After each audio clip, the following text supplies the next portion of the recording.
Shivani and a new postcard arrived today with a tale of rhythm and grace and, might I add, resilience.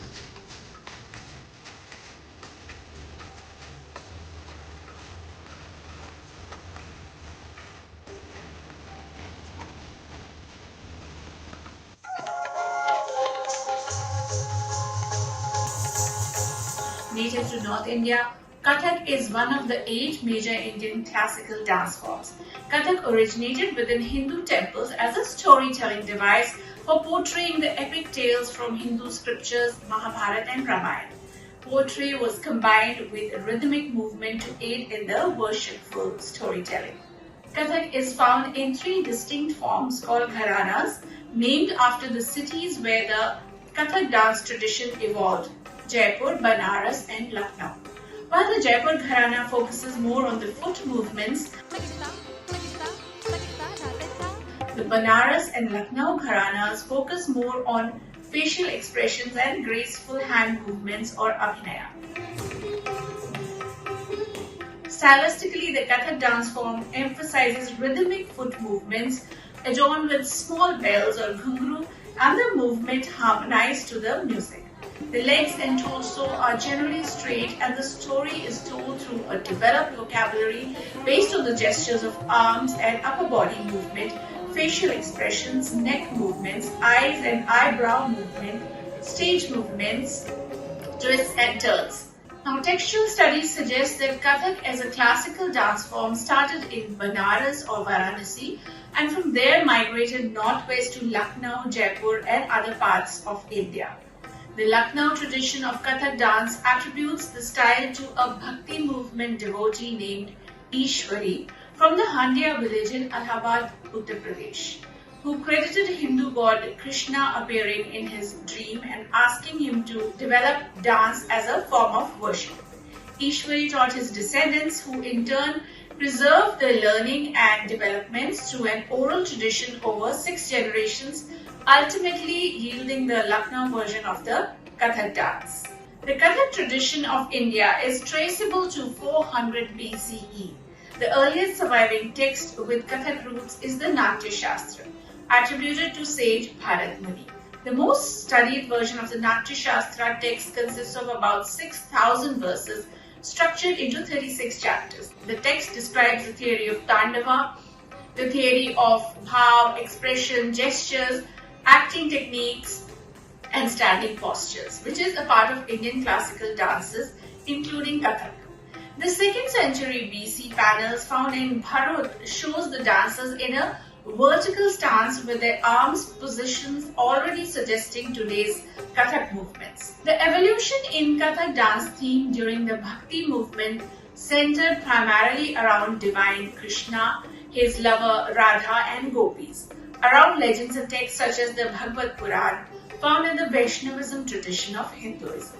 The love between Radha and Krishna became symbolism for the love between Atman, which is the soul within, and the Paramatma, which is the cosmic soul everywhere, a theme that dance ballets of Kathak artists expressed. Although Central Asian influence of Kathak rapid birth has been proposed by some scholars, Sangeet Ratnakara, a 13th century Sanskrit text on Indian classical music and dance, in a chapter mentions a dance movement with rapid whirling around like a wheel, keeping the arms in the dola pose and bending the body inwards, called chakramandala.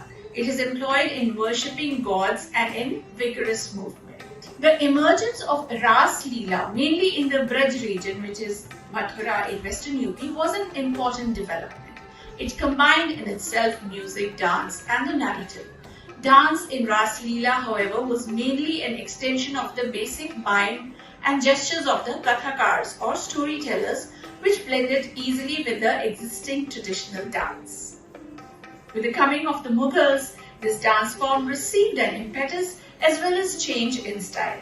A transition from the temple courtyard to an aristocratic entertainment in the palace darbar took place, which necessitated changes in presentation.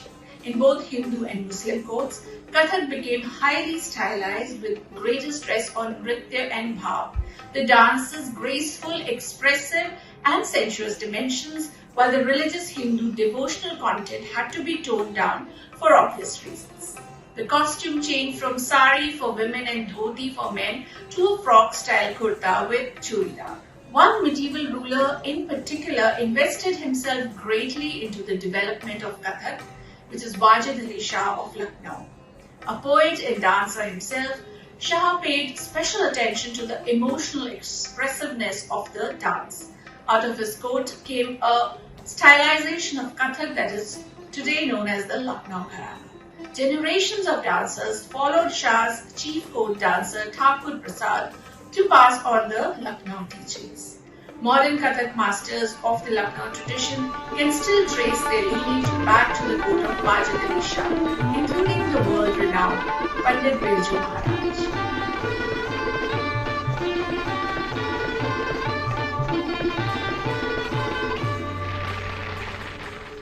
With the expansion of British colonial rule in 19th century India, Kathak, along with all other classical dance forms, were discouraged and it went into decline. This was in part the result of the Victorian morality of sexual repressiveness, along with Anglican missionaries who criticized Hinduism.